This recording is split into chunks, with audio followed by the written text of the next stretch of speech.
दरिया की रवानियों पर कई बांध बना चुके हम, लेकिन मन की रवानियों पर कोई बांध बना लेता तो जीवन में लक्ष्य की प्राप्ति ज़रूर होती है। इसलिए लक्ष्य की प्राप्ति करने के लिए मन का स्थिर होना बहुत ही ज़रूरी है। मन को लक्ष्य की तरफ लगाना बहुत ही ज़रूरी है। जैसे खेल कूद के मैदान में दौड़ने की स्पर्धा में दौड़ लगाते वक्त खिलाड़ी उसकी एक लाइन बना दी जाती है कि उस लाइन पर ही वो दौड़ा जाए और उस लाइन पर ही दौड़ते दौड़ते वो जीता जाए।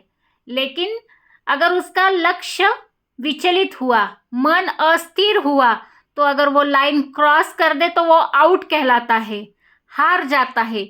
लेकिन उसी लाइन पर वो सीधा दौड़ता रहा, मन को स्थिर करके, लक्ष्य की प्राप्ति करके, तो वो जीत जाता है। इसी तरह अगर तीरंदाजी में सिखाया जाता है कि तीर को कमान से कैसे चलाना है, धनुष्य की डोरी कैसे छोड़नी है, डोरी पकड़ के निशाना कैसे लगाना है। अगर धनुष्य की डोरी खींचने की मर्यादा भंग हो जाए, पालन न किया जाए, तो निशाना लगाने से पहले ही तीर छूट जाएगा। लेकिन अगर धनुष्य की डोरी को ज़्यादा खींचा जाए तो वो टूट जाएगी। अगर निशाना पहले छूट गया तो भी जीवन में नुकसान है। अगर ज़्यादा खींचा गया तो भी जीवन में नुकसान है। इसलिए लक्ष्य बहुत ज़रूरी है। धनुष्य की निशाना डोरी खींचते समय बराबर वो समतोल में खींचनी चाहिए, तो ही निशाना सही लगेगा। अगर निशाना सही होगा तो ही लक्ष्य की प्राप्ति होगी। इसी तरह जीवन का है।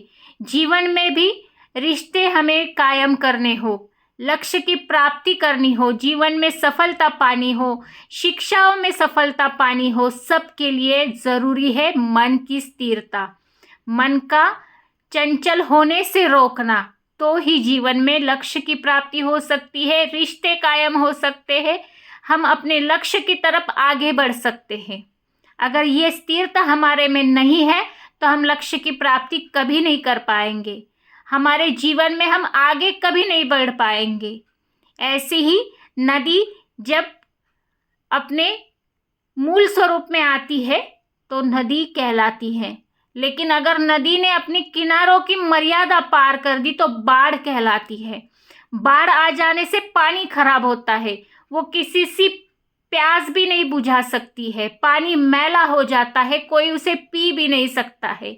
इसी तरह अगर मन में बाढ़ आ जाए कलह क्लेश की, तो मन भी दूषित हो जाता है, मन भी कलुषित हो जाता है। अगर मन में बाढ़ ना आए, नदी की तरह वो किनारों की मर्यादा कायम रखे, तो मन भी साफ रहता है।